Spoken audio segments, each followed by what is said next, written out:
unfortunately my Apple iPhone died and I wasn't able to purchase another one, so I picked up this Oppo A54. I've read a lot of reviews on the lower price phones to see what would be a good quality phone to grab. This one seemed to come in as one of the best. It's normally around $400. I got it on special for $350, but I paid the extra $50 the extended warranty. I've never had a problem with the phone, but you just never know your luck. So here we'll just go through the unboxing and we'll have a bit of a look at it. Now I did shoot this footage on my old iPhone, which was dying, so it's a bit jumpy as I had a lot of pixelation and I had to cut out from here and there. But I was happy to see that it is a USB-C connection, so that should mean that this connection will be useful for a while longer. One thing I did notice was that when I put it in the car, I had to actually use that original OEM cable, otherwise it would not give me an immediate connection to Android AirPlay. So it's all fairly simple, the normal setup with your phone. Just have a look. They told me at the shop that they had no covers left, but luckily one came with it.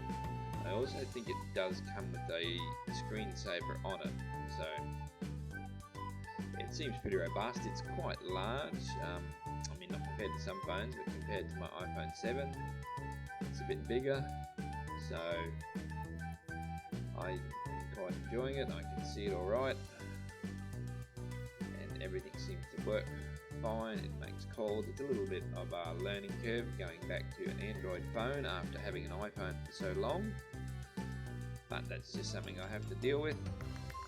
And figuring out how to answer the phone call the first time, swiping up when it's not that intuitive and sometimes difficult to get the phone to swipe up.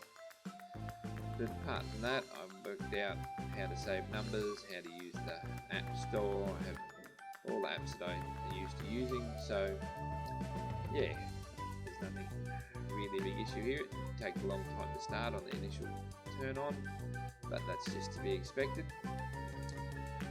So yeah, I've had no real issues with this phone. I've only had it for a month or so now, but everything seems to be well. It seems to have amazing battery life. I'm a delivery driver, so I just plug the car into the phone of an evening when I'm delivering, and I've never had to charge it at home.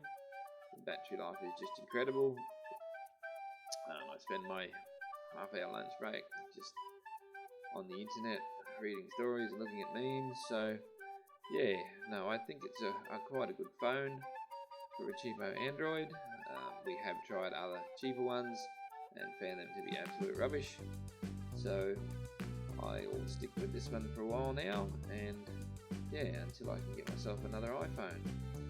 So I'll just show you what it looks like when we hook it up to the Android Auto, and we'll see how that goes.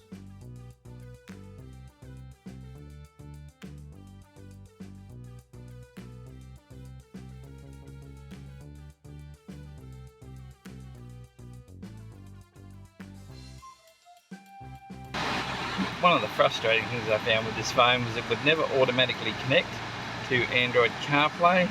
I could go through it, I could hit the button there or the screen and make it connect. But then I read a lot on the forums and it said that I had to use the original cable that came with it. So I did that, and as soon as I plug it in, it dropped straight into Android Auto when I turned the ignition on. So yeah, the other annoying thing I found it really is that it doesn't seem to differentiate between day and night modes. I drive around until 8 o'clock at night, it never changes to night mode even though it's on automatic. So I find if I need to use it after dark I have to flick it on the night mode, and that's really not a big drama, but just annoying. I didn't have any problems with the iPhone, except the iPhone would constantly try and disconnect. But I do suspect that's because it was an old 7 and Apple wanted me to buy a new one.